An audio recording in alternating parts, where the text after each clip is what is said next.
Matheesha Pathirana KKR দল থেকে প্রথম ম্যাচ খেলার সুযোগ পেল গুজরাট টাইটান্সের বিপক্ষে ইম্প্যাক্ট প্লেয়ার হিসেবে বন্ধুরা।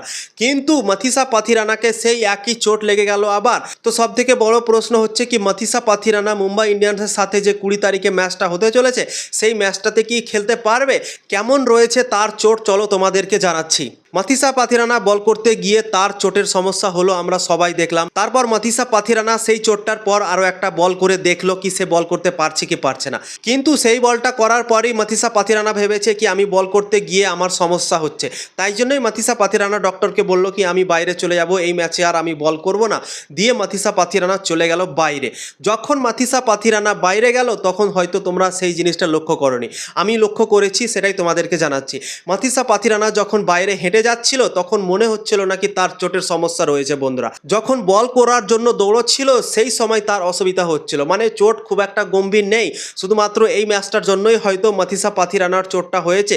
হয়তো মুম্বাই ইন্ডিয়ান্সের বিপক্ষে যে 20 তারিখে ম্যাচটা হতে চলেছে, 3 দিন মতো কলকাতা নাইট রাইডার্স টাইম পাবে, তো সেই টাইমের মধ্যে হয়তো মাথিসা পাথিরানা ফিট হয়ে যেতে পারে বন্ধুরা। মুম্বাই ইন্ডিয়ান্স ম্যাচের জন্য হয়তো অ্যাভেলেবেল থাকতে পারে কেকেআর দলে বন্ধুরা। তো মাথিসা পাথিরানার চোটটা দেখে মনে হলো কি খুব একটা গম্ভীর নেই, মাথিসা পাথিরানা ফিট হয়ে যেতে পারে। যখন দৌড়াচ্ছে বল করতে গিয়ে তখনই তার সমস্যা হচ্ছিল, যখন হাঁটছিল তখন তার কোনো অসুবিধা হচ্ছিল না, আমরা দেখলাম বন্ধুরা। তো তাই জন্যই খুব একটা চোট গম্ভীর নেই আশা করছি মাথিসা পাথিরানার। এবং 20 তারিখে মুম্বাই ইন্ডিয়ান্সের সাথে যে ম্যাচটা হতে চলেছে সেই ম্যাচটাতে আমার মনে হয় খেলতে পারে বন্ধুরা।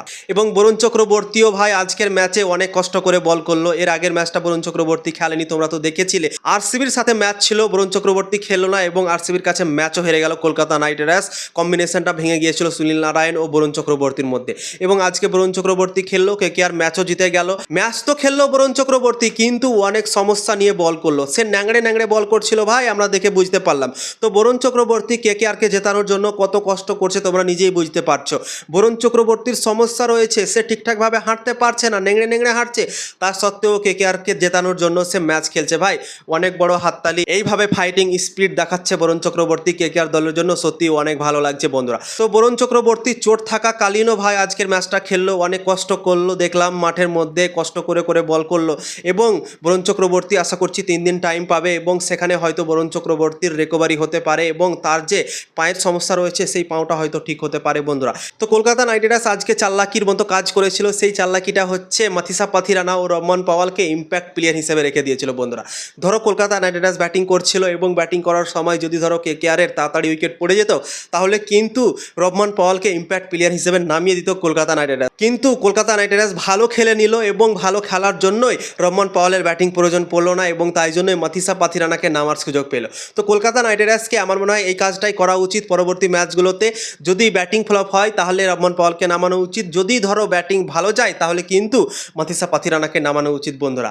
তো এই জিনিসগুলোই করা উচিত কেকেআরকে পরবর্তী ম্যাচ দুটোতে বন্ধুরা। তোমাদের কি মনে হয় কমেন্ট করে জানাতে পারো। টেনশনের কোনো ব্যাপার নেই, আশা করছি মাথিসা পাথিরানা 20 তারিখে মুম্বাইয়ের বিরুদ্ধে খেলতে পারে বন্ধুরা।